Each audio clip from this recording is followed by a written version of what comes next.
Սիրիայի Ռաս ալ-Այն քաղաքը գրաված քուրդ զինյալները ներկայացնում են Թուրքիայի կողմից անջատողական ահաբեկչական խումբ համարվող Սիրիայի ժողովրդավարական միություն կուսակցությունը եւ Անկարան մտահոգված է, որ այս կուսակցության գնալով աճող հեղինակությունը եւ նրանց զինյալների առաջ խաղացումը կողոքեվորի Թուրքիայի քրդերին։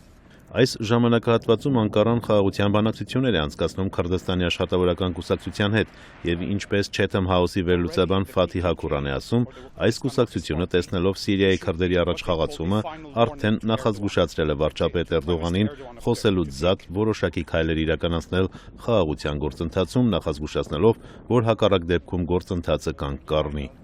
Սիրիայում ամենուր տարածված մարտերի պատճառով երկրի կառավարությունը քրդերին տվել է ինքնավարության որոշ աստիճան, սակայն քրդերն այժմ էլ ձգտում են ստանալ տարածք, այն էլ նավթով հարուստ տարածքներ, ինչին դեմ են Սիրիայի իսլամիստները, ու քրդերին ճնշելու նպատակով Թուրքիան, ըստ Սիրիայի քրդերի, օժանդակում է Ալ-Քայդայի հետ կապեր ունեցող Սիրիայի իսլամիստ որոշ խմբավորումների։ Այսինքն այս պահին սահմանային կետերում իրենց վերահսկողությունը հաստատելու պայքար է գնում այն բոլոր խմբավորումների միջև, որոնք ունեն բավարար զենք, ու ինչպես վերլուծաբաններն են ասում, այստեղ կա նորանոր բախումների մեծ վտանգ։ Դա հասկանալով Թուրքիան դիմել է ՄԱԿ-ին հայտարարելով, որ այս բախումները դադարեցնելու նպատակով անվտանգության խորհրդի կողմից կտրուկ քայլեր իրականացնելու համար անհրաժեշտ ժամանակը սպառվում է։